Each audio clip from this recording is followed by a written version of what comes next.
बिस्मिल्लाहिर्रहमानिर्रहीम, अस्सलाम वालेकुम। द पब्लिक प्रोफाइल के लिए मैं उसामा ज़ाहिद आपकी खिदमत में हाज़िर हूँ। आज हमारे साथ मौजूद हैं राजा मुबीन अफज़ल साहब, जो कि वॉइस ऑफ कश्मीर के चेयरमैन हैं। राजा साहब, बेहद शुक्रिया, आपने प्रोग्राम के लिए टाइम दिया।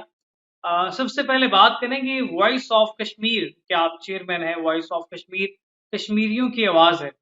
लेकिन हम देख रहे हैं कि अरसा दराज से जिस तरह से कश्मीर की सूरत हाल है, फ़लस्तीन के मामले के बाद तो पस पुश डाल दिया गया कश्मीर के मामले को। कश्मीर का मामला कितना संजीदा ले रही है पाकिस्तान की गवर्नमेंट, और आप इस मामले को लेकर कहाँ-कहाँ तक इस को हाइलाइट कर रहे हैं? अभी तक की सिचुएशन ताज़ा तरीन क्या है? सबसे पहले तो उसामा भाई आपका शुक्रिया, आपने मुझे अपने प्रोग्राम में मदऊ किया। उसके बाद मैं आपको ये बताना चाहता हूँ कि देखिए, कश्मीर एक बहुत बड़ा इश्यू है। कश्मीर पाकिस्तान से भी पहले था, 800 पुरानी रियासत है कश्मीर।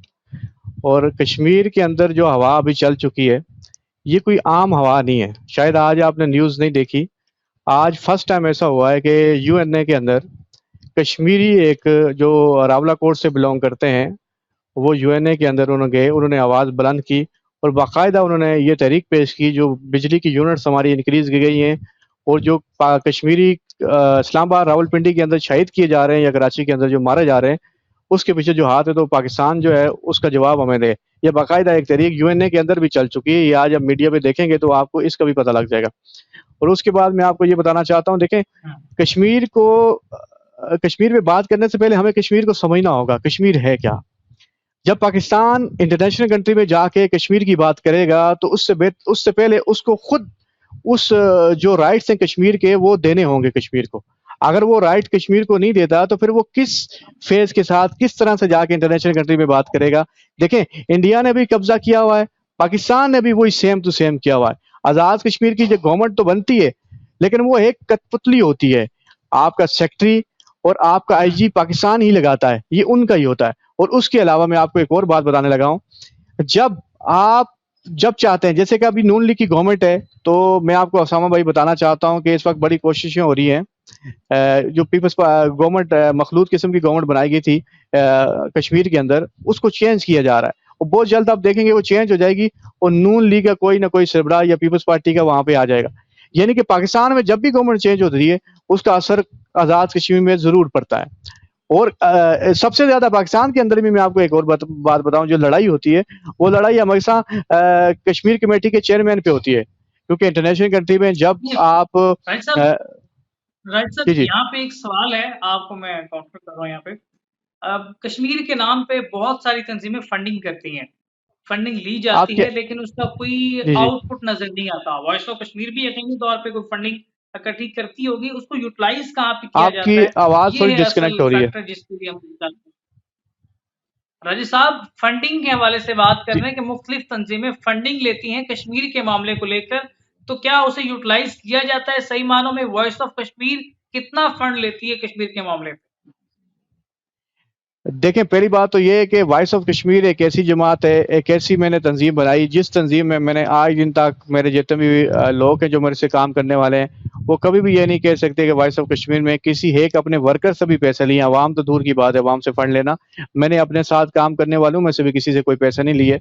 मैं आपको ये बताना चाहता हूँ, आपके व्हाट्सअप से जितने भी पैसे हैं, वो मैंने अपनी ज़ात से खुद से खर्च किए हैं वॉइस ऑफ कश्मीर पे। वॉइस ऑफ कश्मीर का कोई डोनर नहीं है सिवाय मेरे। मैं खुद और मेरे कुछ अपने स्पेशल दोस्त हैं, हम खुद करते हैं। देखें, बाकी जितनी भी तंजीमें, वो एक मंडी है कश्मीर के नाम पे पैसा खाने की, कश्मीर के नाम पे बाकी चीज़ें वसूल करने की। लेकिन वॉइस ऑफ कश्मीर एक ऐसा प्लेटफॉर्म है जो कश्मीर के नाम पे कभी भी पैसे नहीं लेता, कश्मीर के बल्कि वो कोशिश करता है। वॉइस ऑफ कश्मीर के मैं आपको बताता हूँ उन्होंने क्या किया है। सबसे पहले जब कोरोना आया, तो कोरोना के अंदर 20,000 खानदानों को हमने हर घरों में जाके राशन दिए। ये वॉइस ऑफ कश्मीर का काम था। सेकेंडली, सबसे बड़ा काम हमारा जो था, वो ये था, जब 345 के करीब स्टूडेंट इंडिया से जो आते हैं, मकबूजा कश्मीर से पाकिस्तान में तालीम हासिल करने के लिए, तो वाघा बॉर्डर पे उनको रोक दिया गया। तो क्योंकि मैं मकबूजा कश्मीर में और मकबूजा कश्मीर की जो बॉडी है, सियासतदान है, उन सबके साथ टच में रहता हूँ हमेशा से उस वक्त। तो उन्होंने हमें कॉल की, हमारे एम्बेसडर साहब भी थे और मैं भी था, काफ़ी लोग थे। तो वॉइस ऑफ कश्मीर की सबसे बड़ी जो कोशिश थी, वो 3:30 बजे हम वाघा बॉर्डर पे पहुंचे। ये आपको 2 साल पहले की बात बता रहा हूँ। 3:30 बजे हम वाघा बॉर्डर पे पहुंचे। उसके बाद 345 स्टूडेंट को हमने वहां पे भारतीय जो सेल्स वगैरह थे वहां से क्लियर करवा के पाकिस्तान में उनको लेके आए। वो सारे स्टूडेंट जो अभी पाकिस्तान में तालीम याफ्ता हैं, वो सारे के सारे हमारे साथ कनेक्टिविटी के अंदर मौजूद हैं इस वक्त, जितने भी हैं। और वॉइस ऑफ कश्मीर कभी भी किसी भी अपने वैसे फर्ज से साहब पंगा नहीं आपने, लेते। हाँ, आपने शुरू में एक बात की कि जो आज़ाद कश्मीर है उसकी टोटल कैबिनेट जो है वो पाकिस्तान के ज़ेर तसल्लुत है और पाकिस्तान की ही तरफ से अपॉइंटमेंट की जाती है। लेकिन एक तरफ तो ये भी देखिए कि पाकिस्तान से फ़ायदे भी तो लिए जा रहे हैं। अगर पाकिस्तान वो एक आज़ाद एक रियासत के तौर पे तस्लीम करता है तो पाकिस्तान फ़ायदे भी देता है। तो मेरे ख़्याल में इंडिया से तो बेहतर है कि पाकिस्तान ने कोई पॉज़िटिव पॉइंट लिया है यहाँ पे। देखिए, आपका सवाल ये, मैं आपको एक बात बताता हूँ। देखिए, पाकिस्तान आज़ाद रियासत पे तस्लीम कहाँ करता है? पाकिस्तान आर्मी पाकिस्तान की, वहाँ कश्मीर की आर्मी तो नहीं है ना। सबसे बड़ा अलमिया मैं आपको बताऊँ, कश्मीर के अंदर कोई इंडस्ट्री लगी हुई है, कोई काम हो रहा है। हमारे लोग इतने इंटेलिजेंट हैं जो पूरी दुनिया के अंदर जाके अपना लोहा मनवाते हैं। वो जितने भी ऑल ओवर वर्ल्ड कंट्रीज़ हो। लेकिन वो आप कश्मीर के अंदर कोई आप कंपनीज़ नहीं ओपन कर तो सकते, पाकिस्तान कोई की आर्मी इंडस्ट्रीज़ नहीं लगा आपको सकते। प्रोटेक्शन नहीं देगी, राजी साहब, नहीं, बात पाकिस्तान की प्रोटेक्शन आर्मी की। प्रोटेक्शन नहीं देगी तो फिर तो इंडिया कब्जा कर देखिए, लेगा उस पे, आप आज़ाद सुने कश्मीर मेरी पे। बात, सुने। पाकिस्तान आर्मी के साथ हमारी हमेशा से मोहब्बत रही है। हम प्यार करते रहे हैं। पाकिस्तान आर्मी को हमेशा हम रिस्पेक्ट किए। और मैं ये समझता हूँ जो मुशर्रफ साहब का जो दौर था, जो मुशर्रफ साहब ने कश्मीर को तरक्की दी है, वो कभी भी सियासतदान वो तरक्की नहीं दे सके। मुशर्रफ साहब ने जो कश्मीर को, कश्मीरियों को आपस में मिलाया है, सालों साल वो बिछड़े हुए थे। वो उनको मकबूजा कश्मीर से यहाँ पे जो बस सर्विस का आगाज हुआ, उसके बाद वो कश्मीरियों के साथ मोहब्बत की गई। और फिर मुशर्रफ साहब के दौर के अंदर जलजला हुआ था। जलजले के अंदर जो आर्मी ने पाकिस्तान के लिए कश्मीर के लिए किया है, वो एक बेहतरीन इकदाम है। उसको तो हम पूरी जिंदगी हम ये कहते हैं कि हम एहसान फरमोश हैं। हम एहसान फरमाने के आर्मी को हम सर पे रखते हैं, ऐसी बात नहीं है। कश्मीरी हमेशा साथ खड़ा है। लेकिन कश्मीरी ये चाहता है कि जब मेरा केस हो, जब मेरी कश्मीर का केस हो, तो वो प्राइम मिनिस्टर आजाद कश्मीर लड़े, वो पाकिस्तान का प्राइम मिनिस्टर ना लड़े। जब हम डिबेट करें तो हमारी कैबिनेट के बंदे वहां बैठे हों, वो बात करें। जब भारत मुज़ाकरात करे तो उस मुज़ाकरात के अंदर आजाद कश्मीर का प्राइम मिनिस्टर मौजूद होना बहुत जरूरी है। हमारा नुमाइंदा बहुत होना जरूरी है। हम ये तो नहीं कहते कि पाकिस्तान हमारे पे जुल्म कर रहा है या ये कर रहा है, लेकिन हम ये कह रहे हैं जो हमारे राइट्स हैं। आप जैसे देखें, जब मंगला डैम बना तो उसमें जब मंगला डैम के अंदर जब ये शर्त रखी गई थी कि कश्मीरियों को जो बिजली है तो ऐसे फ्रॉम की गई, पहले तो मुफ्त थी, उसके बाद 2 रुपए यूनिट हो गई। तो फिर ये टैक्सेस जो लग रहे हैं पाकिस्तान के अंदर, तो ये कश्मीर पे लागू तो नहीं हो सकते ना जी। देखें, वहां पे तो आपको 80% लोग जो हैं, 80 से 50% लोग जो हैं वो घरों पे ही रहते हैं, या उनकी इतनी फाइनेंस कंडीशन अच्छी नहीं है जिस पे आप ये देखें टैक्सेस लगा। राजेश साहब, ये तो फिर बात, देखें, नाप तोल तो रहेगा ना, गिव एंड टेक की पॉलिसी तो होगी। देखिए, अगर कैसे फायदे गिर ले रही है कश्मीर पाकिस्तान जैसा फायदे कैसे आजाद ले रहे कश्मीर की हैं? रियासत को ले उसामा रहे हैं साहब तो बताएं मेरी, जाहिर सी आपको बात वो आप भी बात सुने। 75% पाकिस्तान कश्मीरी अपने जेब में डाल के फिर रहे हैं, फायदे नहीं है। आपको एक और बात बता रहा हूँ, इस वक्त पाकिस्तान की सबसे बड़ी बिल्डिंग सेंटोरस है, जो कि कश्मीरी ओनर है। वो, हम भी तो टैक्स पे कर रहे हैं ना। आपकी यहाँ पे 2-3 एयरलाइनें हो ना, तो वहां झंडे लग जाते हैं। तो मैं आपको बताता हूँ, कश्मीर की यूके से लेके हर जगह तक 7 से 10 एयरलाइनें चलती हैं कश्मीरियों की।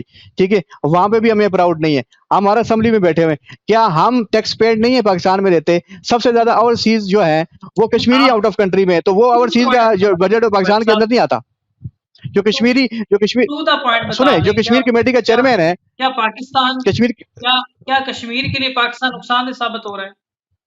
देखिए, हम कश्मीर के लिए पाकिस्तान को नुकसान कभी नहीं कहते। देखिए, हम पाकिस्तान के लिए कश्मीर को कभी नुकसान नहीं कहते। हम ये चाहते हैं, ये जो 800 पुरानी जो कश्मीर थी, कश्मीर अलग रियासत थी, पाकिस्तान बनने से पहले कश्मीर जो अपनी हैसियत रखती है, अलग एक रियासत है, तो कश्मीर को आजाद रियासत होना चाहिए। कश्मीर को जो रियासत होने के राइट्स हैं, वो भारत भी दे और पाकिस्तान भी दे, वो दोनों को वो राइट्स देने चाहिए। हम ये कहते हैं बस। तो आज़ाद रियासत देखें, हम मसला ये है, आज़ाद रियासत हमने वज़ीर आज़म बना दिया, उनका आपका कोर्ट अलग बना दिया। मसला ये है कि जब आप उसको प्रोटेक्शन नहीं दे सकते, हमारी आर्मी अगर आज़ाद कश्मीर को प्रोटेक्शन नहीं देती, तो ये तो लाएमल इस तरह से हो जाएगा कि इंडिया जो है वो जिस तरह से मकबूजा कश्मीर पे काबिज़ है, तो इसी तरह से आज़ाद कश्मीर को भी अपनी लपेट में ले लेगा।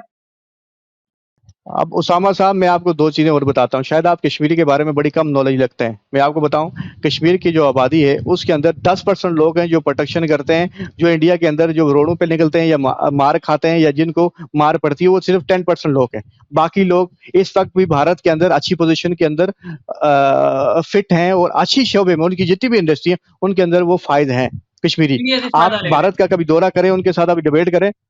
जी, आप इंडिया के साथ उनके साथ डिबेट करें, उनसे बात करें, तो आप जब भी हम बात करते हैं उनसे, वो कहते हैं यार आप बेकारी मुल्क में रहते हो, हम पागल हैं आपके साथ हलाक करें, हम क्यों करें हलाक? ठीक है। और उनमें से एक ऐसा है जो खुद मुख्तियार कश्मीर कहता है, वो कहता है कश्मीर अलग रियासत होनी चाहिए, उसमें किसी की मुदाखलत नहीं होनी चाहिए। मैंने आपको पहले भी कहा, हम ये कभी भी नहीं चाहते, हम पाकिस्तान आर्मी को जब भी जरूरत पड़ेगी कश्मीर की, तो कश्मीरी का खून पहले गिरेगा, आर्मी वालों का खून बाद में अच्छा गिरेगा। राजा हम साहब, ऐसे लोग हैं, हम कभी भी राजा ऐसा साहब, लेकिन यहाँ पे एक लेकिन हम ये सवाल है। चाहते हैं, देखें, हम ये चाहते हैं, आपने कहा ना प्राइम मिनिस्टर दे दिया, असेंबली दे दी, मैं आपको बताता हूँ ना, प्राइम मिनिस्टर दे दिया, असेंबली दे दी। असेंबलियां तो लद्दाख में से, लद्दाख लद्दाख में भी 3-4 एमपी थे जो भारत ने अभी वापस ले लिए। ये एक फॉर्मेलिटी पूरा करना नहीं होता ना सर, प्राइम मिनिस्टर देना। प्राइम मिनिस्टर, पाकिस्तान के प्राइम मिनिस्टर को राइट्स नहीं होते, तो अब आजाद कश्मीर के प्राइम मिनिस्टर को तो राइट्स होने चाहिए ना, वो अपनी डिबेट तो रख सके। अब मकसद क्या है कि आपके घर का मामला है, आप कहीं डिस्कस कर रहे हैं, तो आप फर्द खुद मौजूद ही नहीं है, तो दूसरे बंदे आके डिस्कस करें, तो ये बात तो नहीं होगी ना। अब डिस्कस करने के लिए कश्मीर का प्राइम मिनिस्टर तो मौजूद होना चाहिए, हमारा तो, हम तो ये कहते हैं। हाँ, नहीं ये तो हकीकत है। इस वक्त गवर्नमेंट पाकिस्तान जो है उसको देखना चाहिए, लेकिन हम तो इसी पॉइंट पे है ना, जब भी आप देखें मुझे डिबेट एक बात डिबेट बता होती है, कि जब भी डिबेट ग्राउंड यूएनए में हुई है, रियलिटी या आपसे भी बेहतर शायद कश्मीर की कोई नहीं जानता, हम नहीं जानते शायद उस तरह से जिस तरह से आप जानते हैं। आप जानते हैं, तुमने आपको मदऊ किया है कि आप हमें बताएं, क्या कश्मीरी पाकिस्तान के बजाय इंडिया के साथ इलाहा करना चाहते हैं? नहीं, कभी भी नहीं करेंगे। मेरी जितने भी डिबेट आप देख लें, मैं इंडियन मीडिया पे होता आपने हूँ, भी अब ये बात की ना कि वो बताओ, कहते इंडिया हैं कि को आप भिखारी मुल्क के अंदर रहते हैं, पाकिस्तानियों को भिखारी सर, मुल्क के वो अंदर कह देते हैं, कश्मीरी हैं तो जो इंडिया इंडिया तो के फिर साथ तरक्की हलाक कर कर रहा है, चुके वहां हैं। पे तो ये तरक्की वो हो रही है। ये देखें, ये वो कश्मीरी हैं, ये वो कश्मीरी हैं जो ऑलरेडी इंडिया के साथ हलाक कर चुके हैं, हम्म। जो इंडिया के अंदर ही रहते हैं। 10% एक ऐसा है जो मारे खा तो रहा है, जैसे 10, यासीन मलिक साहब हैं, यही तो मैं उनकी बात जो कर रहा यूनिट्स के हूँ लोग, वो मुबीन साहब, 10% जो लोग हैं, कि वो 10% जो मज़ामत कर रहा है, 90% तो साथ मिल गया, तो इसका जी मतलब जी। अक्सरियत तो आपकी इंडिया की तरफ चली गई। अब ये 10% है, मैं बताता हूँ 10% कितना खतरनाक है। आप देखें, ये जो 10% है, ये पाकिस्तान को कितना चाहता है, इस चीज से अंदाजा लगाइएगा आप। जब ये मरते हैं ना, कश्मीरी झंडे के साथ पाकिस्तान का झंडा इंडिया के अंदर रहते हुए ये कफन के जरिए अपने आप पे लपेटते हैं। अब इससे बड़ी बात कोई हो सकती है? आप मुझे बता दें, नहीं, अक्सरियत को ये यहाँ वहां पे पे पाकिस्तान का यहाँ झंडा पे सर पे जज्बा रखते हैं। नहीं, यहाँ पे जज्बा नहीं, यहाँ पे अक्सरियत की ज़रूरत है। तो अक्सरियत आपके मुताबिक तो इंडिया के साथ खड़ी है। तो एक्सरियत कैसे साबित होगी असामा साहब? एक्सरियत होगी रेफरेंडम के जरिए। जब रेफरेंडम होगा ही नहीं, एक्सरियत कैसे साबित होगी? ना पाकिस्तान रेफरेंडम करना दे रहा है, ना भारत करने तो दे रही इसका है, तो मतलब फिर आप है एक्सरियत साबित करने का कोई तो तरीका बताएं इसका कैसे होगी? इसका मतलब है कि कुछ भी इसका रिजल्ट नहीं निकलेगा, तो तंजीमें जो है अपना वो दुकानदारी चमकाएंगी, हम ये भी कह सकते हैं। हम बिल्कुल, ये मंडी बनी हुई है कश्मीर के नाम पे, लोग खाते हैं पीते हैं और फिर चले जाते हैं, कश्मीर के नाम पे पैसा आता है। आप देखें, आप याद रखें, मुझसे ज्यादा पाकिस्तान की सियासत को समझते होंगे। मैं आपको ये बताना चाहता हूँ कि कश्मीर कमेटी की जो सीट होती है, मौलाना साहब 15 साल रहे हैं इस पे, ये सबसे ज्यादा डिबेट का ऐसा होती है और लोग सबसे ज्यादा भाग के ये कश्मीर कमेटी की सीट लेते हैं। क्यों? क्योंकि इंटरनेशनल कंट्री से कश्मीरियों के नाम पे जितना भी फंड आता है वो खा रहे होते हैं। आपने कहा ना कि पाकिस्तान को कितना फंड कश्मीर के नाम का मिल रहा है, आपने कभी सोचा है? उसका है कैसा भी कश्मीर के पास नहीं पहुंचता। हम्म।